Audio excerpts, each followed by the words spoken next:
예수 아이시마스 아이시마스 코코로 소속이 어떤 할아버지가 버스를 타고 가는데 갑자기 버스가 급정거를 했습니다. 그러자 앞에 있던 할머니가 할아버지에 팍 엎어져 버렸어요. 그러자 할아버지가 기도합니다. 주님, 저에게 시험을 주지 말길 바랍니다. 그래 이제 조금 있다 다시 버스가 출발했습니다. 그리고 또 급정거를 팍 하니까 이번에는 아주 젊고 예쁜 아가씨가 할아버지에 퍽 엎어졌습니다. 그러자 할아버지가 또 이렇게 기도했습니다. 주님, 주의 뜻이라면 받아들이겠습니다. 자, 오늘은 우리 로마서 14장 1절부터 3절 보겠습니다. 자, 같이 읽어보겠습니다. 믿음이 연약한 자를 너희가 받되 그의 의심하는 바를 비판하지 말라. 어떤 사람은 모든 것을 먹을 만한 믿음이 있고 연약한 자는 채소를 먹느니라. 먹는 자는 먹지 않는 자를 업신여기지 말고 먹지 못하는 자는 먹는 자를 판단하지 말라. 이는 하나님이 저를 받으셨음이니라. 아멘. 로마서 이제 14장 15장을 오늘 보면은 교회 안에서 여러 가지 이제 문제들이 일어나는데 그 문제들에 대해서 어떻게 이것을 대처해 가야 되느냐 하는 것을 사도 바울은 설명하고 있습니다. 우리가 누구라도 정말 마음으로 죄를 회개하고 예수님을 믿어서 내 속에 성령님이 오시면은 그분은 하나님의 자녀가 됩니다. 하나님의 가족이 되죠. 그리고는 그 사람들이 이제 천국에 가서 영원히 같이 살 겁니다. 그런데 매일 싸운다면 얼마나 불편하겠습니까? 그런데 그런 사람들이 이제 모인 데가 이 교회인데, 그럼 교회 안에서 다툼이 없고 문제가 없느냐? 사실은 있습니다. 오늘 바울은 그것을 이제 지적을 합니다.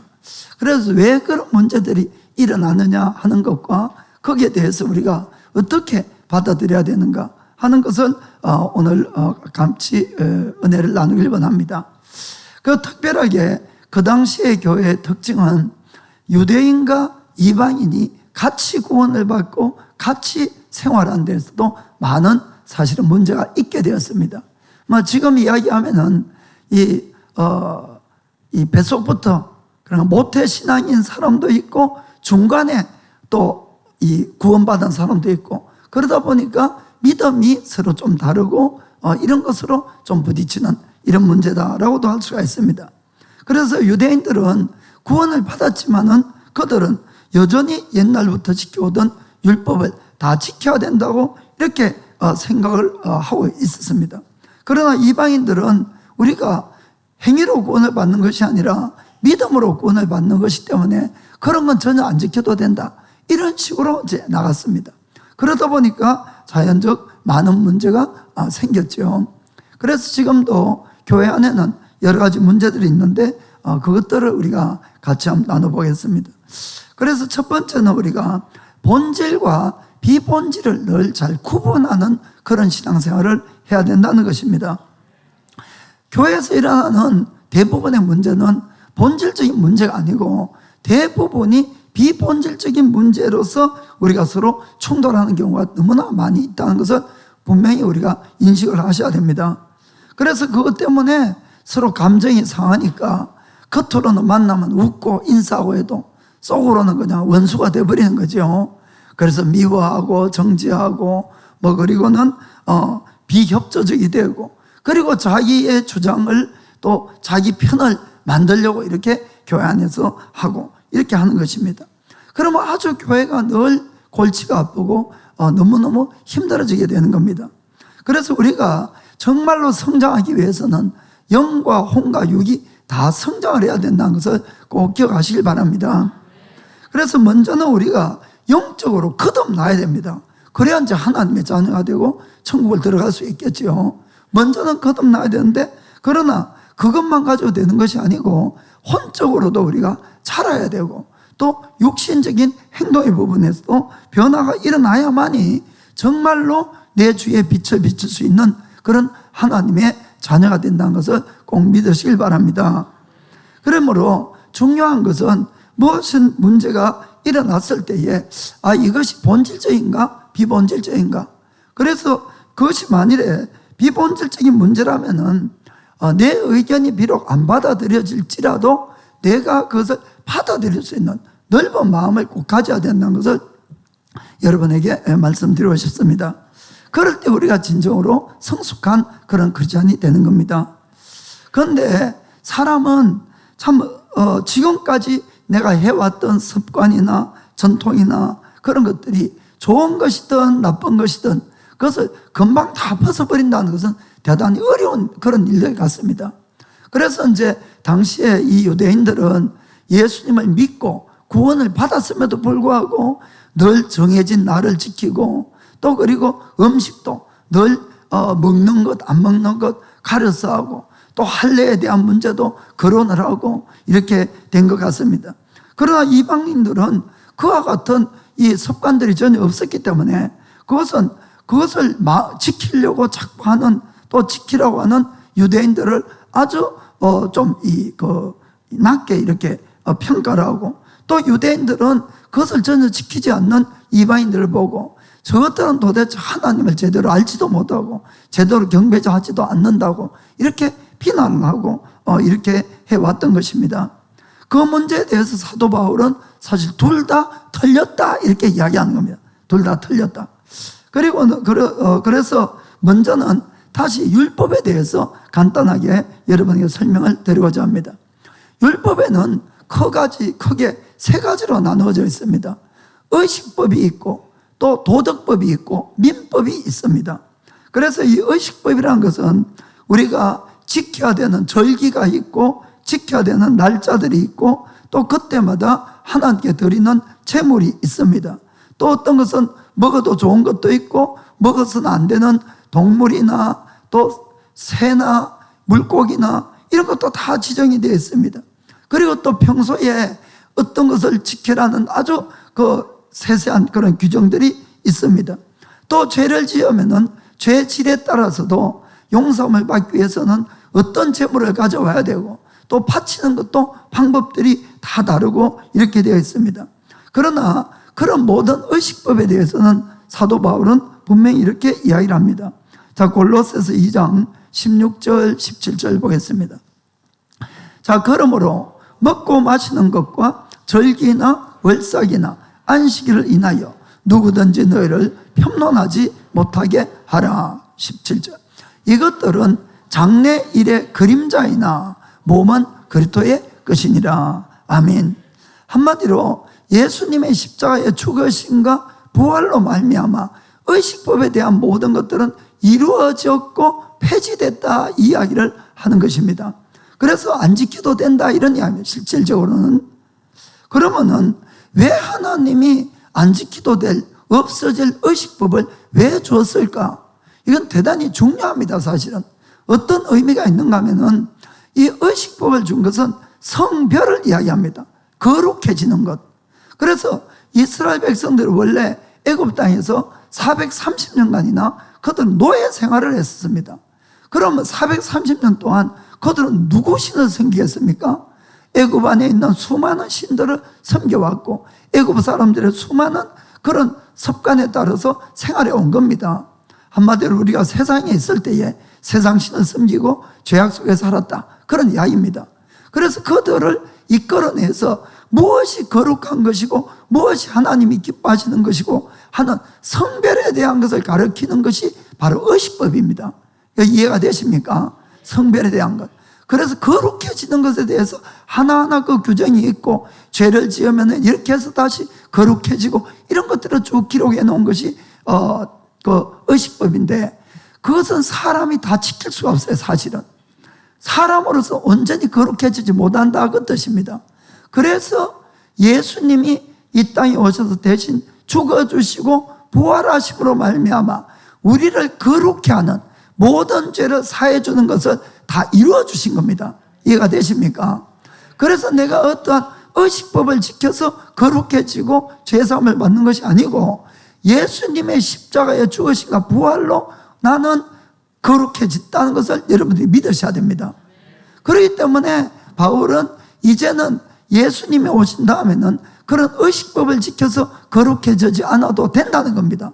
될 수도 없고. 이해가 됩니까? 그래서 이 의식법은 폐지가 된 것이에요. 주님이 본체다 이렇게 되어 있잖아요. 예수님이. 그래서 예수님의 오심으로 이루어졌다고 봅니다. 그러나 도덕법 하는 것은 혼자 있으면 도덕법이 필요합니까? 안 합니까? 없지요.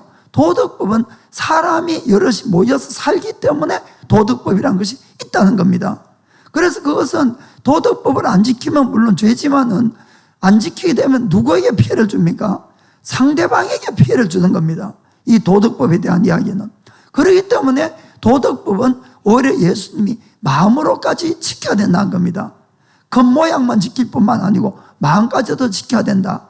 그래서 우리가 이 도덕법은 흔히 이 계명이라고도 이렇게 이제 성경에는 이야기를 하는데, 이것은 우리가 지키는 것이 뭐라 그럽니까? 하나님을 사랑하는 것이고 이웃을 사랑하는 것이고 사랑을 내가 율법을 다 이룬 것이다. 그 사랑의 표현입니다. 이 계명을 지킨다는 것은. 도덕법을 지키는 것은 내가 상대방에게 절대로 해를 끼치지 않는 그런 사람이 된다는 걸 의미합니다. 이해가 되십니까? 그래서 이거는 우리가 겉모양도 그렇고 마음으로도 지키라는 겁니다. 그리고 민법은 이것은 지금 뭐 전 세계에서 각 나라마다 법률이 다 있습니다. 그것은 그런 식으로 지켜가고 있는 것을 우리가 알 수가 있습니다. 그래서 그 당시에는 이제 이 문제가 된 것들이 바로 이미 예수님을 통해서 없어진 의식법에 대한 것, 한마디로 먹는 것이라든지 나를 지키는 것, 이런 문제들을 가지고 서로 자꾸 다투었다는 것입니다. 그래서 이 무엇이든지 다 먹을 수 있는 사람들은 먹지 않는 사람들을 아주 비방을 했고, 그리고 무엇이든지 이 먹지 않는 사람, 구분해서 먹는 사람들은 아무거나 먹는 사람들을 그것을 비판을 한 겁니다. 그리고 어떤 사람들은 이 날을 모든 날이 똑같다 이렇게 하는 사람도 있는데, 어떤 사람은 날짜도 반드시 이렇게 안식일을 지키고 뭐를 지키고 지키는 그런 사람들이 있었던 것입니다. 자, 로마서 14장 5절도 보겠습니다. 5절에 혹은 이 날을 저 날보다 낮게 여기고 혹은 모든 날을 같게 여기나니 각각 자기 마음에 확정할지니라. 아멘. 그래서 나를 지키는 것 때문에도 서로 다툼이 이렇게 있어서 의견이 대립이 됐다 이런 것을 우리가 볼 수가 있습니다. 우리가 이런 모든 문제는 폐지된 거기 때문에 비본질적인 문제입니다, 사실은. 그런데 이 말씀을 드리고 싶은 것은 우리가 정말 예수를 믿고 하나님의 가족이 되었으면 우리의 할 일이 있습니다. 그것은 이 세상의 빛과 소금의 역할을 하고 이 세상의 복음을 전하고 그분들을 구원해 오는 겁니다. 그런데 사실 많은 교회들이 비본질적인 문제 때문에 다툼이 있어요. 사실은 아픔이 있어요. 그리고 그것 때문에 서로 다투고 분열이 일어나고 자꾸 이러다 보니까 교회 안에서 모든 힘이 서로 다 빠지는 겁니다. 거기서 다 소진해버리는 거예요. 그러니까 서로 힘을 합해서 밖에 나가서 복음을 전한다, 이것이 잘 안 된다 이런 이야기입니다.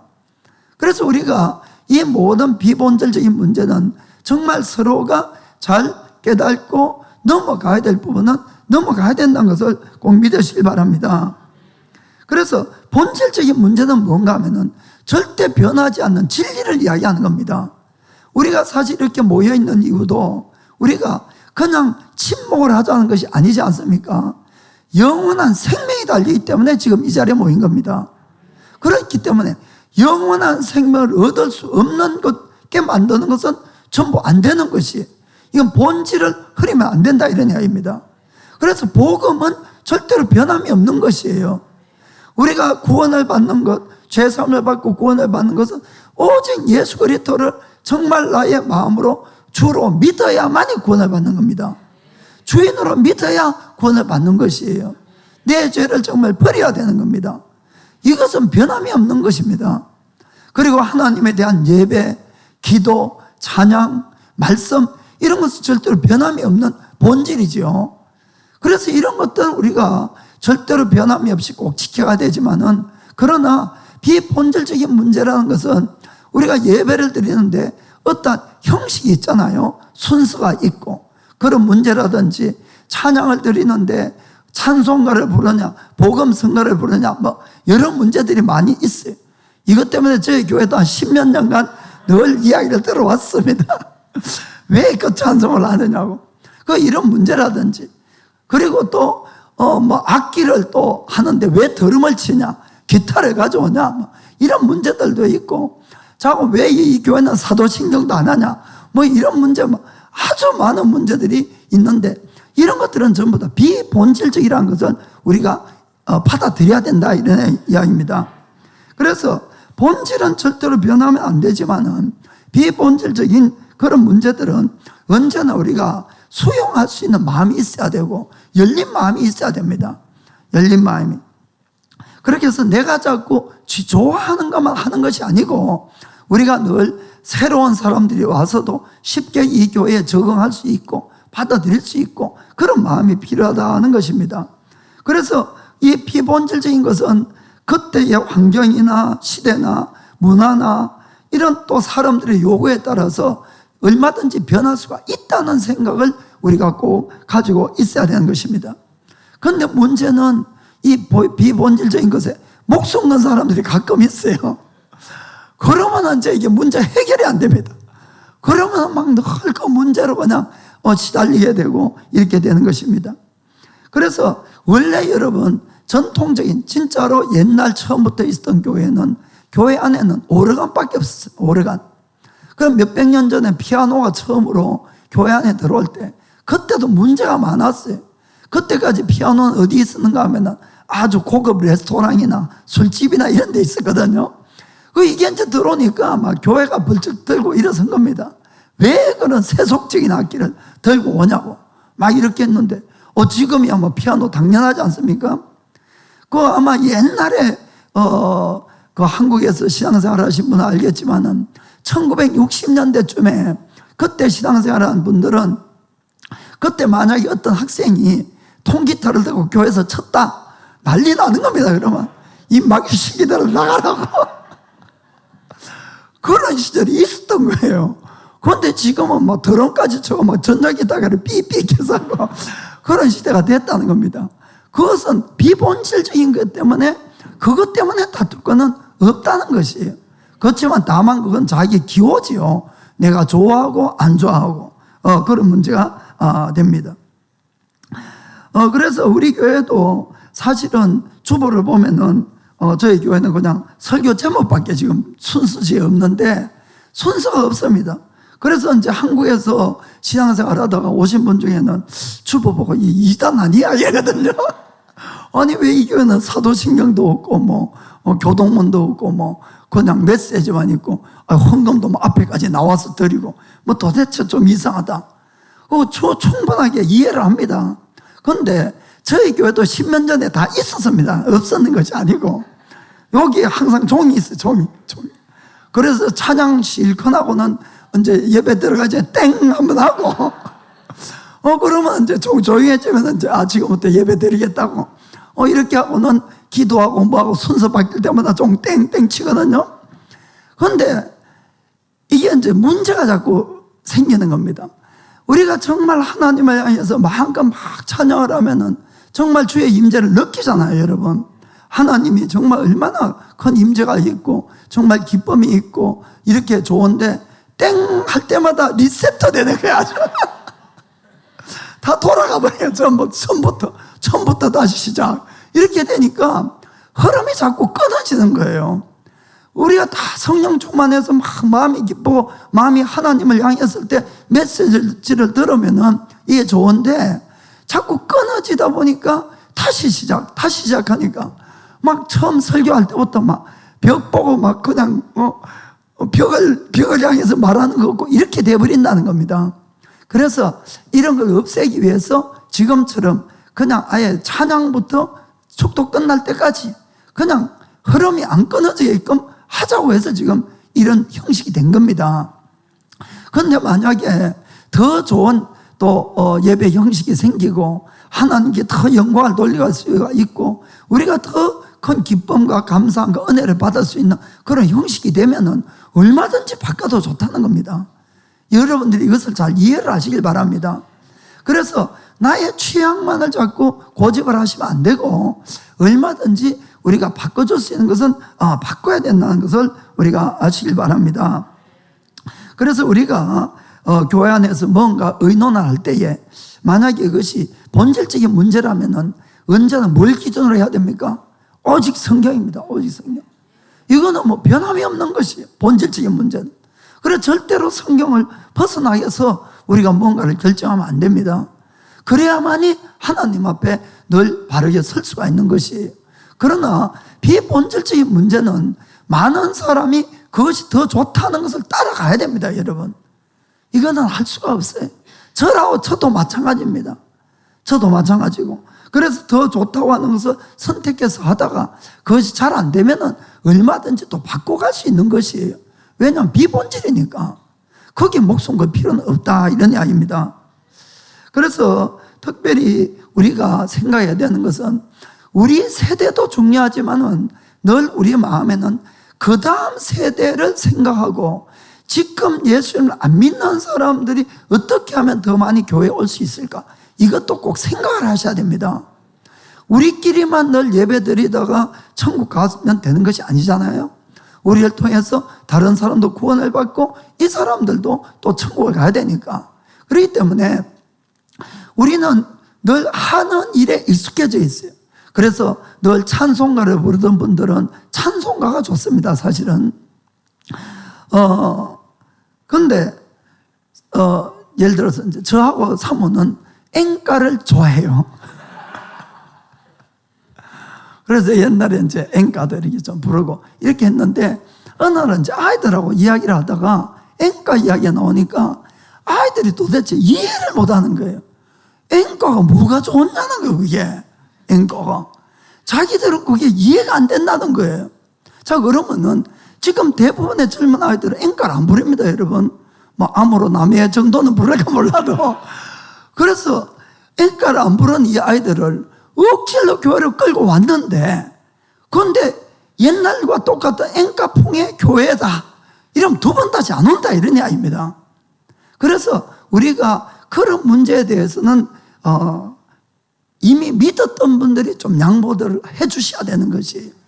지금 이 새로운 사람들, 안 믿는 사람들이 교회에 오시더라도 얼마든지 이 교회에 와서 이질감을 안 느끼게끔 이렇게 만들어야 된다는 것입니다. 우리가 본질은 중요합니다. 본질은 절대로 변화시키면 안 됩니다. 사람들을 오게 쉽게 하려고 그냥 믿기만 하면 구원받는다, 이런 소리 하면 안 된다, 이런 이야기입니다. 그건 안 돼요. 그러나 본질을 전하기 전에 사람이 와야 본질을 전하지. 무슨 말인지 아시겠습니까?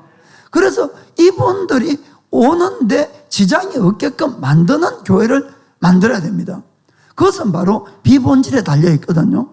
그래서 이것은 얼마든지 우리가 변화를 시켜도 되고 그분들이 오게 쉽게 하기 위한 거기 때문에 서로 협력을 해야 된다는 겁니다.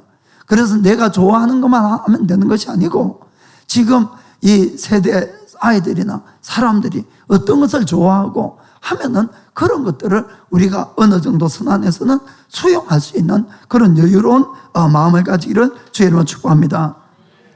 그것은 이 세상도 사실 마찬가지입니다. 교회보다 훨씬 빠른 속도로 이 세상은 돌아가고 있지요. 그래서 얼마나 빨리 모든 것들이 돌아가는지 모릅니다. 문화나 산업이나 스포츠, 미디어, 연예계, 모든 분야가 그렇습니다. 그래서 결국은 옛것만 자꾸 고집을 하는 사람들은 전부 도태돼서 이렇게 없어질 수밖에 없는 겁니다. 스포츠도 사실 그렇습니다. 일본의 유도를 아는 분들이 많을지 어떨지 모르겠습니다만은 제가 좀 말씀을 드릴게요. 일본에 이제 유도가 일본에서 이제 발생을 했죠. 그래서 이제 1964년도에 동경 올림픽 때에 유도가 올림픽 종목에 들어갔습니다. 그러자 유도에 대한 모든 것을 일본 사람이 다 금메달을 다 딴 거예요. 왜냐하면 자기들이 종주국이고 또 잘하니까. 그런데 사실은 요즘 와서 일본이 거의 금메달을 잘 못 땁니다. 따도 한두 개 이렇게밖에 많은 종목 중에서 못 따는 거예요. 어떨 때는 금메달이 없을 때도 있어요. 참 이게. 그런데 왜 그런가 하면은 일본에서 이제 유도가 생겼기 때문에 일본의 전통적인 그 유도 기술들이 있어요. 예를 들어 업어치기라든지 뭐 이런 거 있잖아요. 쉽게.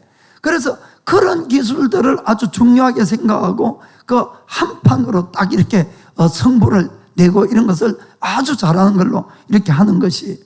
그런데 이 외국 사람들이 볼 때는 일본 사람하고 똑같은 그런 기술만 연마해가지고는 일본 사람 이길 수가 없는 겁니다. 그래서 이 유도의 이 법에 벗어나지 않는 범위 안에서 다른 기술들을 개발했어요. 한마디로 다리를 붙들고 잡아당긴다든지 유도로서는 좀 생각하기 어려운 것들을 이제 점점 집어넣은 겁니다. 그러니까 성부는 모양은 그래도 어쨌든 유도는 유도고 이기는 거예요. 그렇게 해서. 그래서 이제 일본 사람들이 조금 그것을 낮춰서 자기들이 유도하고 바꿔가지고 JUDO 이렇게 영어로 씁니다. 주도라고 이렇게 썼는데 그런데 이제 그런 것들이 이제 세계적으로 점점 유행을 하게 됐어요. 일본 외에는. 일본에는 여전히 옛날 그 기술로 이렇게 이기려고 이렇게 했습니다. 그것이 이제 10년 전에, 딱 10년 전 이야기네요. 2008년도에 이제 북경 이 올림픽 때에 이 이제 대표 선수, 일본 선수권이 있었는데 거기서 이제 우승을 하는 사람들이 이 대표 선수로 이렇게 나가게 됐습니다.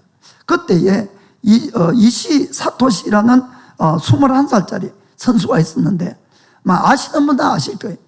이 선수가 일본의 고유 유도의 기술이 아니고 세계에서 유행하는 주도의 기술로 우승을 했어요. 사실 100kg 이상에서 우승을 했는데 우승하고 나서 엄청나게 비난을 받은 겁니다. 그런 기술은 유도가 아니라고.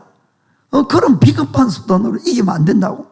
그래서 이 선수가 수상식 때에 그가 울면서 사과를 했어요. 제가 너무 이기는데 막 급급해서 그런 유도를 해서 정말 죄송하다고. 제가 그 장면을 봤습니다. 사실은 저도 조금 유도를 좋아해요. 사실은 모양은 이래도 그래서 이제 제가 그걸 봤었는데 그러고 나서 이제 실제로 그가 이제 대표로 뽑혀가지고 2008년도 10년 전에 이제 북경 올림픽에 그 유도 부문에 나갔는데 그때 이제 기대했던 많은 선수들이 다 넘어진 거예요. 다 쓰러지고. 그때 가장 기대했던 선수가 서적기 선수라는 사람이 있었는데 그 선수조차도 져버린 겁니다. 그런데 이 이시 선수가 자기가 하는 주도로 금메달 딴 거예요. 그래서 막 일본 전국이 막 열광을 한 겁니다. 그리고 그다음부터는 두 번 다시 그런 주도에 대해서 이러고 저러고 이야기를 안 하게 됐어요. 왜냐하면은 결국은 이기기 위해서는 유도도 일본에서 발생해도 자기 것들을 포기하고 다른 기술을 집어넣을 수밖에 없다 이런 이야기입니다. 이해가 되십니까? 그렇기 때문에 우리가 교회라는 것도 내 본질만 자꾸 비본질인 것을 이 전통이라고 해서 막 고집만 해가지고는 절대로 안 된다는 겁니다. 더 좋은 것들이 있다면은 비본질적인 부분에서는 서로 의견을 내고 또 그것을 받아들이는 그런 넓은 마음들을 가져야만이 우리가 세상 사람들을 우리가 교회로 끌어들일 수 있다는 것을 꼭 여러분들이 깨닫기를 축복합니다. 사실은 이런 비본질적인 것이라든지 이런 고정관념은 잘못된 고정관념은 성경을 보면은 우리뿐만 아니고 예수님의 제자들도 잘못된 고정관념으로 딱 이렇게 사로잡혔다는 것을 볼 수가 있습니다. 예수님은 명확하게 마가복음 16장 15절에 이렇게 말씀하죠. 또 가라사대 너희는 온 천하에 다니며 만민에게 복음을 전파하라. 모든 사람에게 복음을 전파하라 그 뜻입니다. 만민에게. 그런데 이 제자들은 그렇게 3년 동안 제자 훈련을 받고 마지막에 예수님에게 이런 부탁을 받았음에도 불구하고 그들은 복음은 유대인에게만 전하는 걸로 생각한 거예요. 만민에게 원천하에 다니면서 복음 전하라는데도. 그래서 그들은 하나님의 구원이 유대인에게만 있는 줄 알았습니다. 그래서 그들이 이 예루살렘이 박해를 받고 전 세계로 흩어졌으면서도 그들은 복음을 유대인에게만 전한 거예요. 다니면서 몇 년 동안 예수님이 성천하시고 8년간 아무에게도 이방인에게는 복음을 안 전했다는 겁니다. 참 이거 얼마나 놀라운 일인지 모릅니다. 그러자 하늘에 계신 주님이 답답하셨던 것 같아요. 그래서 주님 친히 베드로가 기도할 때 환상으로, 음성으로 이렇게 그에게 다시 복음은 모든 만민에게 전하는 것을 깨닫게 하는 그런 장면이 나옵니다. 그때 어떤 일이 있었는가 하면은 이 가이사르에 이 고넬리오라는 이 이탈리아 백부장이 있었어요. 근데 그는 정말로 하나님을 경외하는 경건한 그런 사람이었어요. 구제도 많이 하는 사람이었습니다. 그런데 그 사람은 이방인이기 때문에 아무도 그에게 복음을 전하지 않는 겁니다. 그러면은 그가 아무리 하나님을 경외하고 선행을 많이 해도 구원을 못 받는 거예요, 여러분. 복음을 듣고 믿어야지 구원받는 겁니다. 왜냐하면은 모든 사람은 죄가 있기 때문에 그런 것이에요. 그런데 하나님은 그 고넬료에게 복음을 전하고 그를 구원하기를 원했습니다. 그래서 베드로를 보내게 되는데, 베드로를. 그래서 이제 그 고넬료에게 환상 중에 천사가 나타나서 요바에 있는 베드로를 불러오라고 이렇게 사람을 보내라고 합니다. 그때 이제 마침 베드로는 기도하고 있는 중에 하늘 문이 열리고 이런 일이 일어나는 겁니다. 자, 사도행전 10장 11절부터 16절. 하늘이 열리며 한 그릇이 내려오는 것을 보니 큰 보자기 같고 내 귀를 메어 땅에 들이웠더라. 그 안에는 땅에 있는 각색 네 발 가진 짐승과 기는 것과 공중에 나는 것들이 있는데 또 소리가 있어되 베드로야 일어나 잡아 먹으라 하거늘 베드로가 가로되 주여 그럴 수 없나이다. 속되고 깨끗이 아니한 물건을 내가 언제든지 먹지 아니하였사옵나이다 한데 또 두 번째 소리가 있어되 하나님께서 깨끗게 하신 것을 너가 속되다 하지 말라 하더라. 이런 일이 3번 있은 후에 그 그릇이 곧 하늘로 올리워 가니라. 아멘. 베드로가 보니까 큰 보자기에 막 각종 짐승이 있는데 그것이 하늘에서 내려온 거예요. 그리고는 뭘까 하는데 베드로 보고 잡아먹으라 한 거예요, 그것을. 그런데 야 하나님, 저는 속된 거는 먹은 적이 없다고. 그런데 하나님이 깨끗게 한 것은 네가 속되다 하지 말라고. 그것도 3번이나 환상을 보이고 음성을 들려줬다, 이런 이야기입니다. 그 안에 모든 것 하는 것은 모든 전 인류를 이야기하는 것이에요. 모든 사람을 잡아먹으라 하는 것도 모든 사람에게 구별하지 말고 다 복음을 전하라, 그 뜻이거든요. 그 뜻이. 그래서 이제 결국 나중에 이제 베드로가 그걸 깨닫게 됐는데, 지금까지 베드로가 이 일이 있은 것이 예수님이 성천하고 8년 지난다 합니다. 8년 된 이야기예요. 그래서 그 동안에 이 베드로를 비롯한 예수님의 제자들은 이방인에게 아무에게도 복음을 안 전하는 거예요. 그러자 주님이 친히 오셔서 베드로의 그 잘못된 고정관념을 깨뜨리려고 이렇게 환상도 보여주시고 말씀도 하셨다는 것입니다. 우리가 이 성경 안에 보면은 이렇게 한 일을 가지고 3번 환상을 보여주고 3번 말씀했다는 것은 여기밖에 없는 것이에요.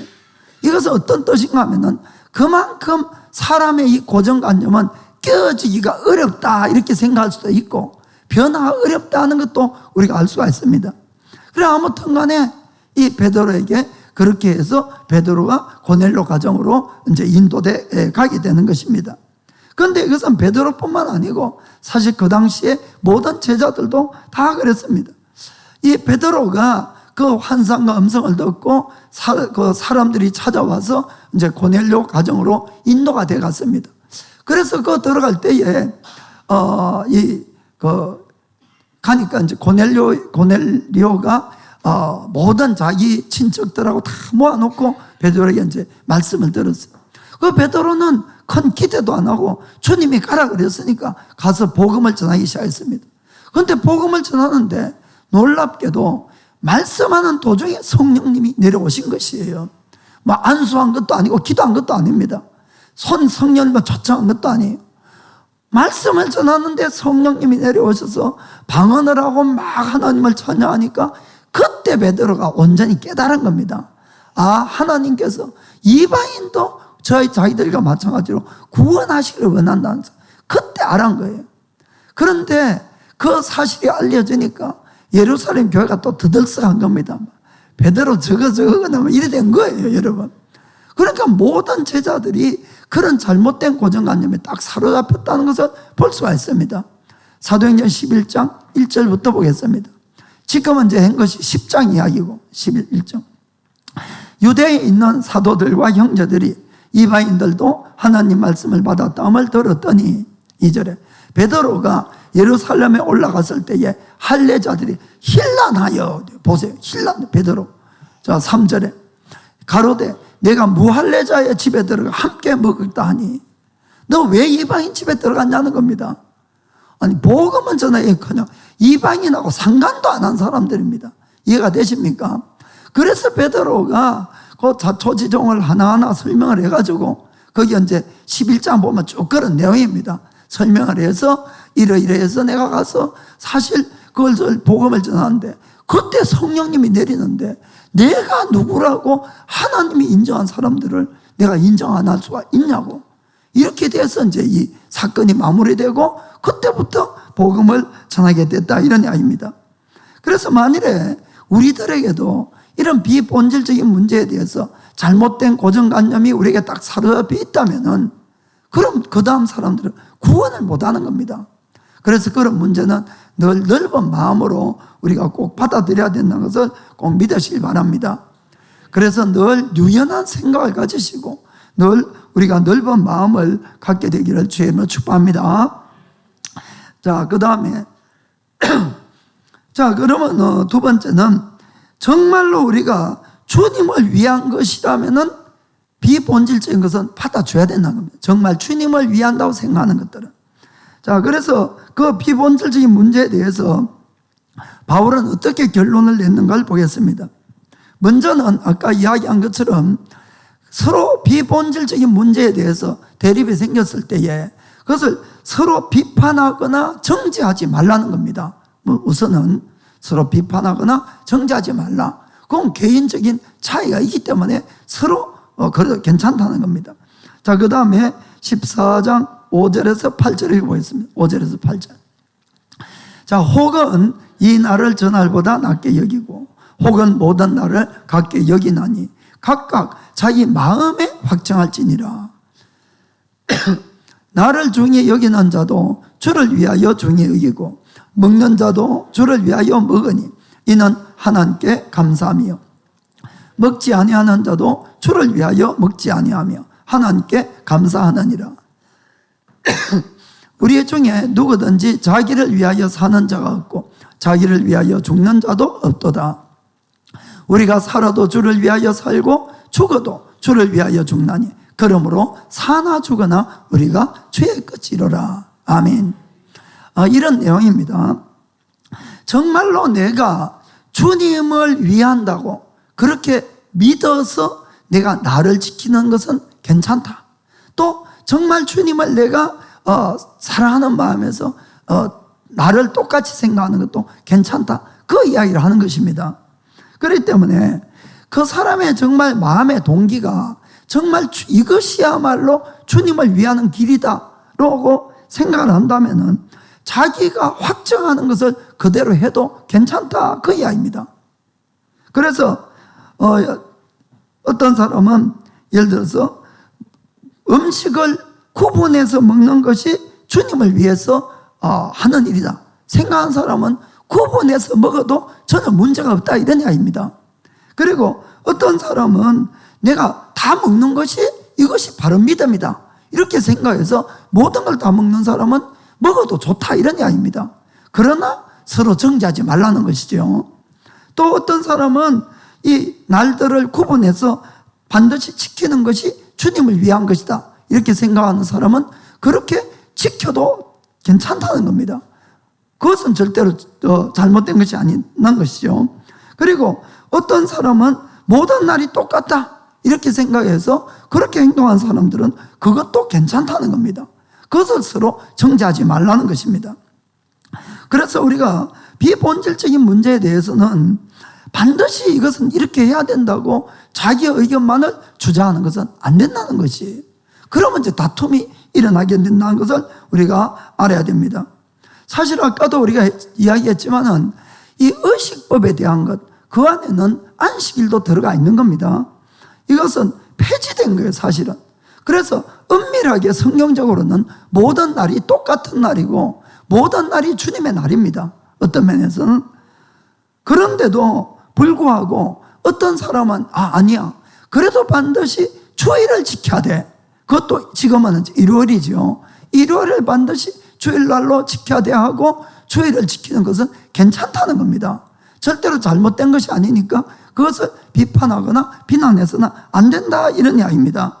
왜냐하면 그 사람은 이것이 주님을 정말 위하는 일이라고 생각하기 때문에. 그런데 어떤 사람은 모든 날을 똑같이 생각을 하는 사람이 있어요. 그러면은 나는 일이 늘 주일날에 있기 때문에 나는 월요 예배에 참석할 거야. 나는 월요일을 나는 주일로 계속해서 지킬 거야. 이렇게 해서 월요일로 계속 오는 사람이 있다. 그 사람도 괜찮다는 거예요. 그 문제를 가지고 그것 때문에 싸우지 말라는 겁니다. 왜냐하면 그 사람은 그렇게 믿고 있으니까. 무슨 말인가 이해가 되십니까? 그렇기 때문에 우리가 비본질적인 문제, 이미 하나님이 그것은 폐지된 이런 법에 대해 가지고는 서로가 융통성을 가지고 여러분들이 자기 믿음에 따라서 확정해서 하시면 된다는 겁니다. 그래서 바울은 분명하게 그 점에 대해서 이렇게 이야기를 합니다. 14장 3절 4절 보겠습니다. 자, 먹는 자는 먹지 않는 자를 업신여기지 말고 먹지 못하는 자는 먹는 자를 판단하지 말라. 이는 하나님이 저를 받으셨습니다. 이미 그들도 다 똑같이 예수님을 믿고 구원받은 사람들이라는 것입니다. 그래서 4절에 이렇게 이야기합니다. 남의 하인을 판단하는 너는 누구냐? 그 섰는 것이나 넘어지는 것이 제 주인에게 있음에 저가 세움을 받으리니 이는 저를 세우시는 권능이 주께 있음이니라. 아멘.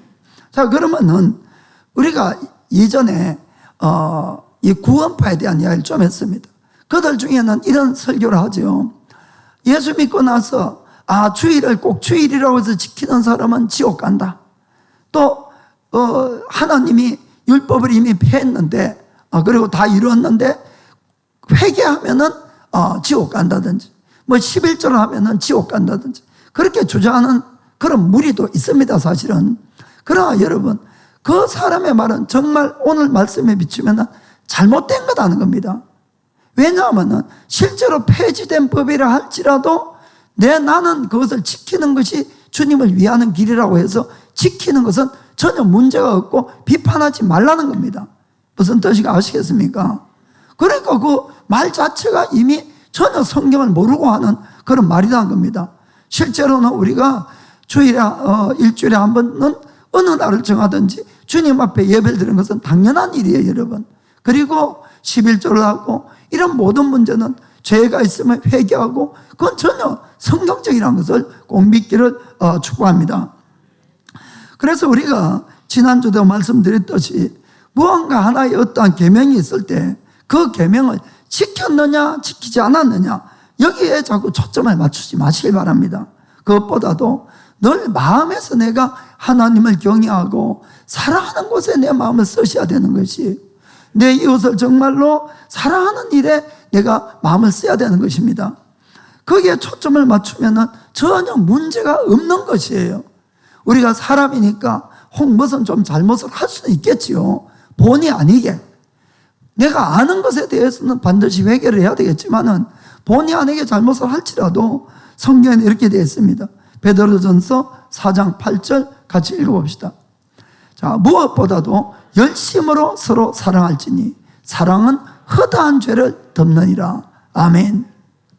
진실로 우리가 사랑하게 되면은 허물이 있어도 다 덮어진다는 것을 믿기를 축복합니다. 자, 그 다음에 또 하나 중요한 사실이 있습니다. 이것은 우리는 반드시 하나님 앞에서 나의 모든 것을 직접 다 하나님께 직접 고해야 될 때가 온다, 이런 이야기입니다. 자, 로마서 14장 10절부터 12절 보겠습니다. 자, 내가 어찌하여 너의 형제를 판단하느냐? 어찌하여 너의 형제를 업신 여기느냐? 우리가 다 하나님의 심판대 앞에 서리라. 기록되었을 때 주께서 가라사대 내가 살았노니 모든 무릎이 내게 꿇을 것이요 모든 혀가 하나님께 자백하리라 하였느니라. 이러므로 우리 각인이 자기 일을 하나님께 직접 고하리라. 아멘. 사실 이 날은 누구에게라도 다 오게 된다는 것을 우리는 늘 명심하고 신앙생활을 해야 된다 하는 것입니다. 그래서 우리가 지금 신앙생활을 하면서 겉모양으로 우리가 뭐 사람에게 정말 어떻게 보이고 이런 것들이 문제가 아닙니다. 절대로. 정말 나의 이 마음의 중심이 내가 하나님 앞에 섰을 때도 부끄러움이 없도록 신앙생활을 꼭 하셔야 되는 겁니다. 우리가 주님 앞에 언젠가 서는 그날에는 성경에 내가 하나님 그분 앞에서 직접 내 입을 가지고 그분 앞에 나의 모든 것을 직접 다 고백을 해야 된다고 되어 있어요. 그럴 때 정말로 나에게 감추온 것이 있고 죄가 있다면 얼마나 두렵고 떨리고 부끄러워질 거냐 하는 이야기입니다. 그래서 그 심판에 받는 내용들은 지금까지 내가 했던 모든 말에 대해서도 반드시 심판을 받는다고 성경은 되어 있습니다. 아유, 하나님 그때 나하고 농담했는데 이 안 통합니다, 여러분. 그러시면 안 되는 것이. 왜냐하면 성경이 이렇게 적혀 있잖아요. 마태복음 12장 36절 37절 같이 한번 읽어봅시다. 내가 너에게 이르노니 사람이 무슨 무익한 말을 하든지 심판날에 이에 대하여 신문을 받으리니 너의 말로 의롭다함을 받고 너의 말로 정죄함을 받으리라. 아멘. 어떠한 무익한 말에 대해서 일본 말로는 무다나 고토바, 그 말에도 우리가 책임을 져야 된다는 것입니다. 그래서 내가 어떠한 말을 하고 의견을 내고 하는 것에 대해서 정말 신중해야 되는 것이, 그냥 가볍게 또는 나의 어떠한 의견, 나의 욕심 이런 것 가지고 여러분들이 이야기를 하면 안 된다는 걸 아시길 바랍니다. 그리고 그날에는 우리가 했던 모든 행동, 태도 이런 것에 대해서도 다 분명히 심판을 받을 겁니다. 그때 내가 마음에 어떠한 동기로 그런 태도를 취했는지, 어떠한 내가 마음의 동기로 그런 행동을 했는지 전부 다 여러분 그거 다 심판을 받습니다. 우리가 주님 앞에 가면은 주님 앞에 이 심판할 때 책들이 잔뜩 있는 것이, 그 장면을 한번 보겠습니다. 계시록 20장 12절 13절. 또 내가 보니 죽은 자들이 무릇 대소하고 그 보좌 앞에 섰는데 책들이 펴있고 또 다른 책이 펴졌으니 곧 생명책이라. 여기 보면은 책들 가는 것이, 책들이 많은 책들이 있고 또 한 권의 책이 있습니다. 한 권의 책. 이 한 권의 책, 다른 책 가는 건 단수로 되어 있어요. 이 책은 생명록 책입니다. 그래서 우리 이름이 반드시 여기에 기록되어야 될 줄 믿습니다. 그런데 수많은 책이 또 있네요. 수많은 책이. 이것은 우리의 행위록 책입니다. 우리의 모든 행위, 모든 말, 모든 태도 이런 것들이 다 기록이 되어 있는 것이에요. 그래서 어떻게 심판받는가? 생명책이라. 죽은 자들이 자기 행위를 따라 책들에 기록된 대로 심판을 받으니. 아멘. 다 기록이 되어 있다는 것입니다. 오늘 예배 참석한 것도 다 기록되어 있겠죠. 분명히 기록되어 있습니다. 모든 것이 다 기록. 오늘날에 정말 뭐 영상 이런 것도 발달을 해서 전부 다 비디오로 기록이 다 되는데, 사람들도 이런 재주가 있는데 하나님 그분은 우리의 어떠한 은밀한 것까지도 다 기록이 되어 있다는 것을 우리가 꼭 그것을 명심하셔야 됩니다. 그리고 13절에 바다가 그 가운데 죽은 자들을 내어주매 또 사망과 음부도 그 가운데서 죽은 자들을 내어주매 각 사람이 자기의 행위대로 심판을 받고. 아멘. 그렇기 때문에 사람이 절대로 죽으면 그만이 아닙니다, 여러분. 반드시 우리의 모든 영혼은 다 살아서 예수님의 심판대 앞에서 심판을 받는데, 결국 내가 한 모든 말, 내가 한 모든 행위에 따라서 반드시 심판받는다는 것을 여러분이 꼭 명심하시길 바랍니다. 그래서 사도 바울은 우리들에게 이렇게 권면하는 겁니다. 로마서 14장 13절 읽겠습니다. 자, 그런즉 우리가 다시는 서로 판단하지 말고 도리어 부딪힐 것이나 거칠 것으로 형제 앞에 두지 아니할 것을 주의하라. 아멘. 그래서 우리가 본질적인 것은 말할 것도 없고 비본질 것에 대해서도 내가 이것을 정말 주님을 위한다고 생각하지만은 주의해야 된다는 것입니다. 내가 하는 말, 내가 하는 태도, 내가 내는 의견, 이런 모든 것에 대해서. 왜냐하면은 절대로 그것이 성경적도 아니고 교회 덕도 안 되는 그런 자기 의견인가 자기 주장을 하면은 어떻게 됩니까? 심판날 전부 다 이것은 심판을 받게 되는 것이에요. 그러니까 바울은 주의하라고 이야기하는 겁니다. 우리가 내 마음에 확정한 대로 해도 좋다고 해서 아무렇게나 하는 것이 아니라는 것을 꼭 기억하시길 바랍니다.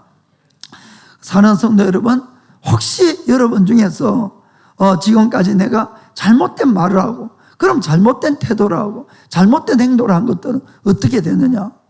그래서 예수님이 오셨습니다. 그래서 예수님이 오셨으니까 정말 그런 모든 문제를 마음으로 회개하시면 됩니다. 마음으로 하셔야 돼요. 회개라는 것은 내가 두 번 다시 안 하겠다는 작정도 그 안에 들어가는 겁니다. 그렇게 하면은 주님이 다 용서하시는 거예요. 그럼 나의 행위록체에서 그런 잘못된 것도 싹 지워주신다는 겁니다. 여러분이 그걸 꼭 믿으시길 바랍니다. 그래서 그날에 내가 정말 회개한 문제에 대해서는 절대로 내가 하나님의 추궁을 받지 않는다는 것도 믿으시길 바랍니다. 그래서 요한 1서 1장 9절 읽겠습니다. 만일 우리가 우리 죄를 자백하면 저는 미쁘시고 의로워서 우리 죄를 사하시며 모든 불의에서 우리를 깨끗게 하실 것이요. 아멘. 그래서 우리가 예수를 믿는 우리는 정말 한 가족입니다. 주님이 하나로 묶어준 이유는 우리가 서로 힘을 합쳐서 정말 세상에 복음을 전하고 하나님을 알리고 빛의 자녀로서의 그런 삶을 살려고 우리를 불러주신 것을 꼭 믿으시길 바랍니다. 그래서 비본질적인 문제에 대해서는 우리가 서로 관용하고 잘 받아들이고 다툼이 없고 오직 힘을 합쳐서 정말 하나님 나라와 하나님 뜻을 이 땅에 이루어갈 수 있는 우리들이 되기를 주의 이름으로 축복합니다. 기도하겠습니다.